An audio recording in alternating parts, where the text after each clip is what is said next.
Na sala de aula é que se muda uma nação. Na sala de aula não há idade nem cor.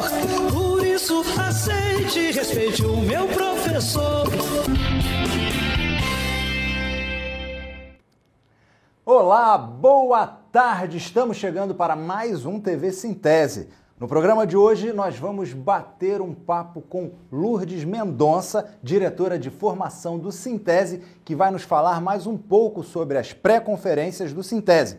E Elza Ferreira, professora do IFES, Instituto Federal de Sergipe, que vai tratar das implicações da imposição da BNCC na educação básica e superior. Viu?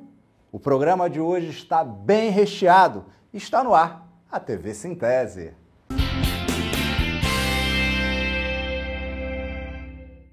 Olá, vamos agora a mais um SUP, Serviço de Utilidade Pública da TV Sintese. Solta a vinheta.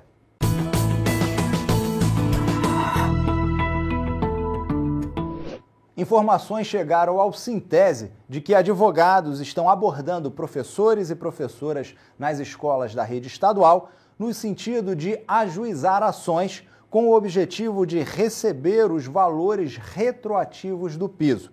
Por isso, o sindicato vem a público para explicar e alertar os professores. Primeiro, o Sintese já impetrou ação judicial coletiva para os filiados ao sindicato, cobrando o pagamento do passivo trabalhista gerado pelo não pagamento do piso na carreira em 2012 e nos anos seguintes. Esta ação está tramitando. A Justiça já deu ganho de causa ao sindicato por 3 vezes, mas o governo recorreu. Ou seja, ainda não há decisão final sobre o assunto. O professor e professora pode entrar com uma ação individual? Poder até pode, mas o sindicato alerta que, ao impetrar ações individuais, corre-se o risco de, por erro de tática ou uso de alguma argumentação equivocada, a Justiça dar ganho de causa ao governo e, com isso, a ação coletiva ficar prejudicada.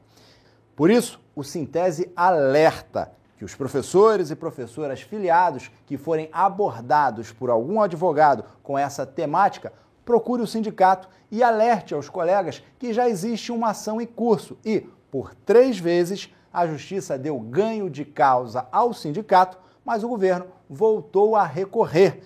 Isso significa que os argumentos jurídicos utilizados têm sido vitoriosos. Muito bem, esse foi mais um SUP, Serviço de Utilidade Pública da TV Sintese.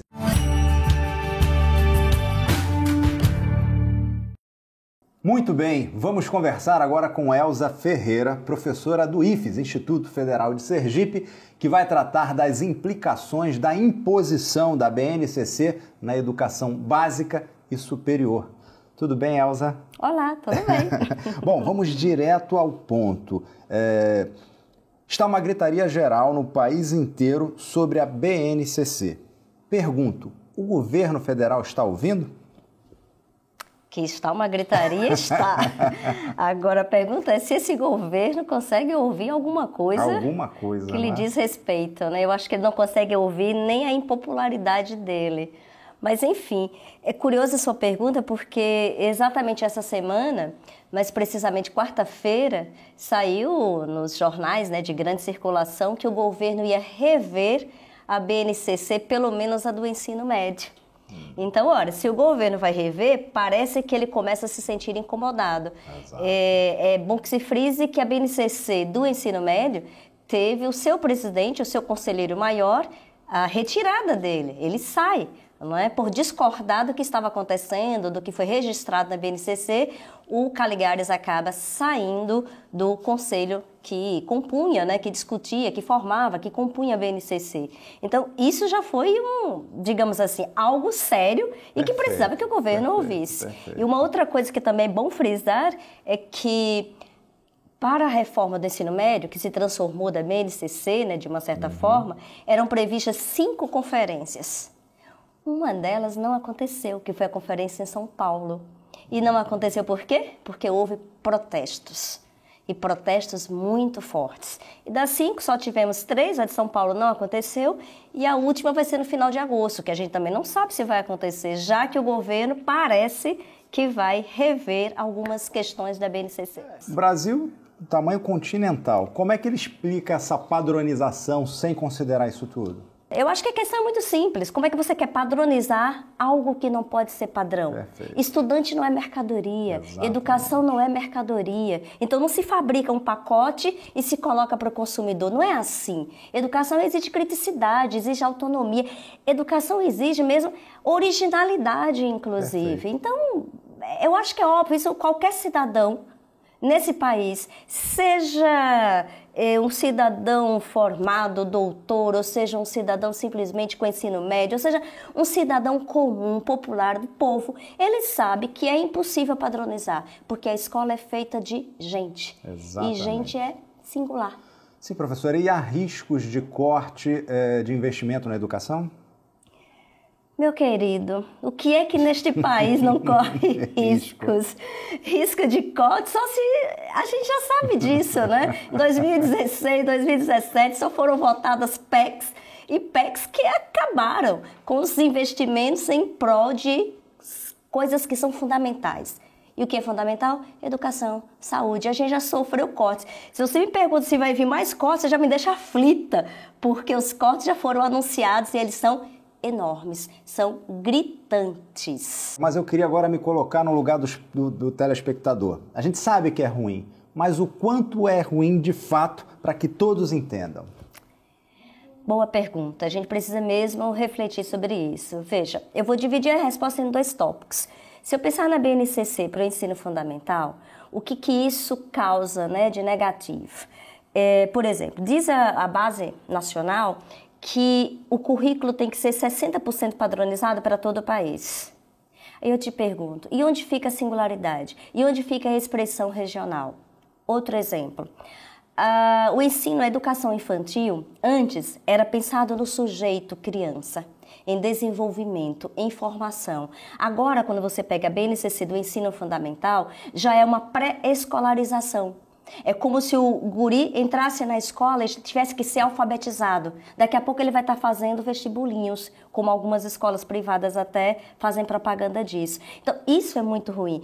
Outra coisa que a BNCC, ainda no ensino fundamental, já sugere é que o governo vai aplicar avaliações, testagens, o tempo todo testagens. E aí, só para esclarecer para as pessoas que estão nos vendo, você imagine que é como se o governo dissesse, olha, o problema da educação é o currículo. E você sabe, o problema da educação brasileira não é exatamente o currículo. O problema da educação brasileira é a falta de estrutura física das escolas. As escolas continuam É o governo precárias. Querendo botar a culpa em alguma coisa. Exatamente, e não assumir o ônus do problema que ele gerou. E agora com o ensino médio, a BNCC do ensino médio, a coisa ficou mais gritante. Por quê? Porque o governo consegue reduzir 13 matrizes curriculares em 2 praticamente. Só a língua portuguesa e matemática é que ganharam um know-how de matriz curricular, de disciplina. As outras é como se tivessem se tornado apêndices. Isso é ruim, isso é muito empobrecedor para a escola. No programa passado, nós entrevistamos a professora Edinalva e ela disse que o que mais preocupava ela seria a questão de gênero. Como é que a professora vê isso? Esse é um tema muito caro para mim, porque o meu mestrado e meu doutorado foi em cima de relações de gênero. Então, é um assunto sobre o qual eu fico também bastante aflita, não é? Porque, primeiro, o governo, ele distorceu o que nós chamamos de relações de gênero. O governo começou a chamar de ideologia de gênero. E você imagine que eu passo 2 anos no mestrado, 4 no doutorado e não vi esse termo em nenhum lugar. Então já há uma distorção disso. Ora, quando você retira relações de gênero de uma base nacional, é como se você dissesse assim, eu estou partindo do pressuposto que está tudo bem com as mulheres, que está tudo bem com os transexuais, as transexuais, que está tudo resolvido nesse país. Que não tem feminicídio. Que não há feminicídio, que as mulheres estão trabalhando onde bem querem, onde bem entendem. Então, isso é sério, porque fica parecendo que as relações de gênero, o governo começa a distorcer, como se há alguém que quer acabar com a família. Não, as relações de gênero, ao contrário, quer ampliar com o conceito de família, quer ampliar o conceito de família. As relações de gênero é para dizer que as pessoas, elas precisam ser respeitadas nas profissões que elas escolhem, por exemplo, nos relacionamentos que elas escolhem, por exemplo. Então, as relações de gênero, ela bate na tecla de que tem que haver dignidade entre as pessoas. E aí há uma certa distorção, seja pelo governo, seja por alguns elementos de algumas igrejas conservadoras, enfim, tem muito jogo envolvido aí, mas eu acho que é preciso ressaltar, na minha opinião, foi uma consequência, que vai causar uma consequência extremamente drástica, negativa. Ou seja, apelam para o populismo e estão esquecendo, estão ignorando o assunto sério que está por trás disso tudo. Exatamente. Você sabe que o nosso país é um país que mata muito. Quando se cria uma lei como feminicídio, é porque há alguma razão para tal. E essa razão é a violência que é imensa contra, por exemplo, as mulheres. Então isso é grave, essas coisas precisam ser discutidas, ampliadas. Agora, sabe o que me tranquiliza? É que o governo pode tirar isso dos documentos, mas ele não vai conseguir tirar isso da sala de aula. Sabe por quê? Porque a sala de aula reflete a realidade. Enquanto tiver milhares de mulheres, milhares de transexuais, milhares de travestis, de homossexuais, de lésbicas, sendo agredidas, violentadas, isso vai aparecer em sala de aula. Quer eu queira, quer eu não queira. O que eu desejo é que as professoras se preparem para tratar do assunto com cuidado, né, com zelo e com conhecimento. Isso também é importante. Perfeito, professora. Professora, mais alguma consideração?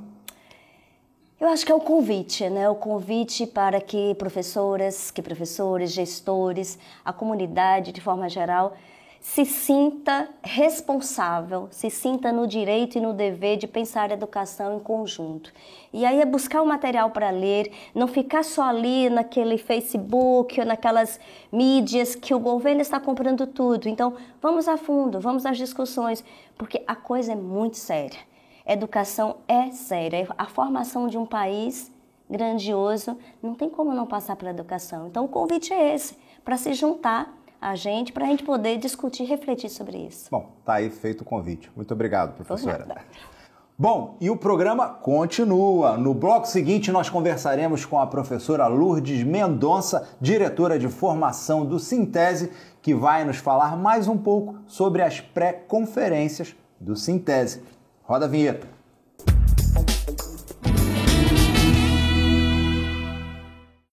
Voltamos.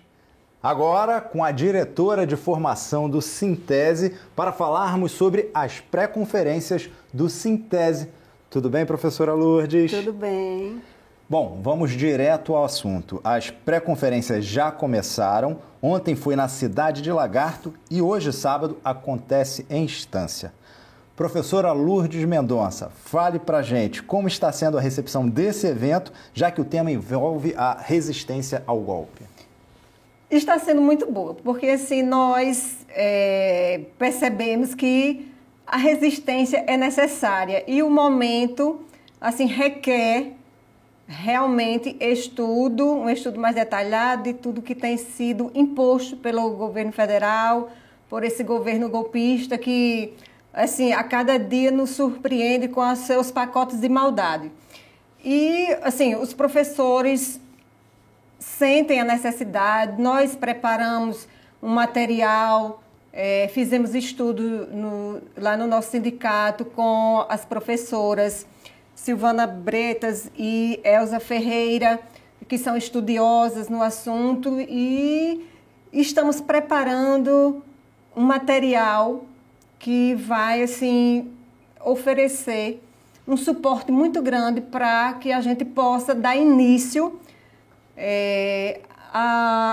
ao nosso estudo. Essa discussão ela é necessária, se faz necessário, pois nós somos intelectuais, somos professores, não estamos na escola pública, na rede pública, para obedecer o que vem imposto o que já vem pronto. Nós temos que defender a nossa autonomia. A LDB já garante a autonomia do professor. Então, assim, a gente precisa ter um olhar diferente para esses pacotes. A gente precisa debater bastante. Perfeito. Estamos com as pré-conferências fazendo...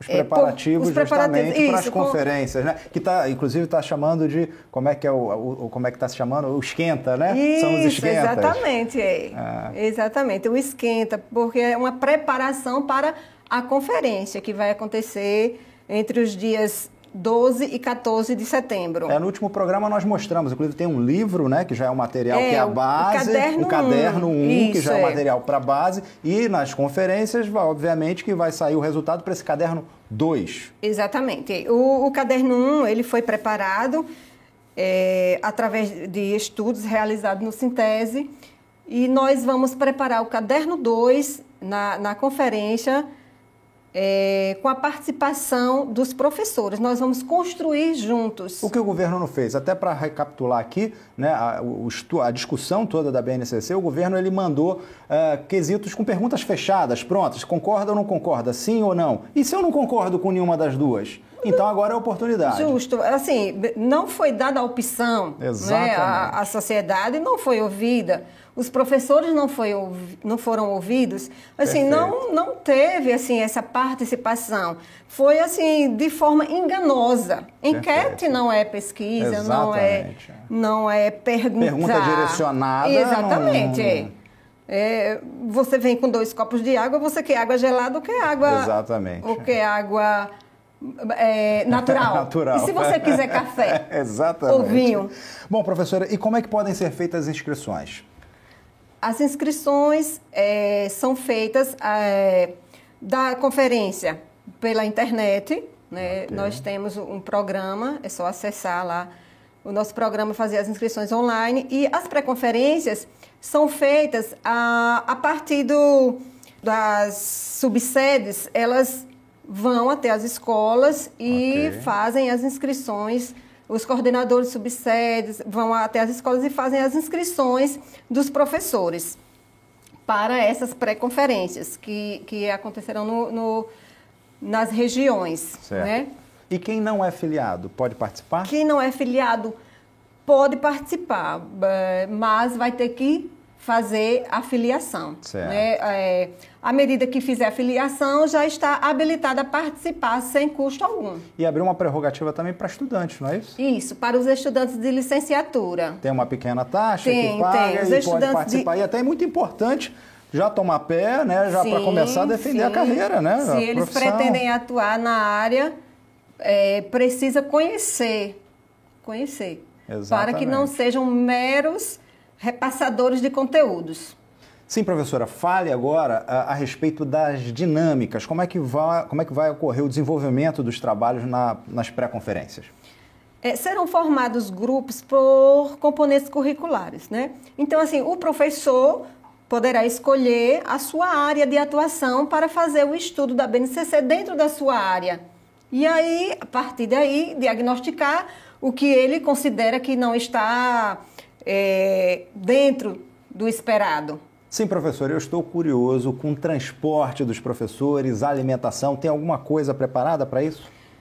Tem sim. Nós estamos, primeiramente, encaminhando ofícios às secretarias de educação municipais para que liberem os professores, para que eles possam participar das pré-conferências, cada um de acordo com a sua região, e o transporte também será viabilizado pelo sindicato, pelo Sintese, como também a alimentação. Que legal.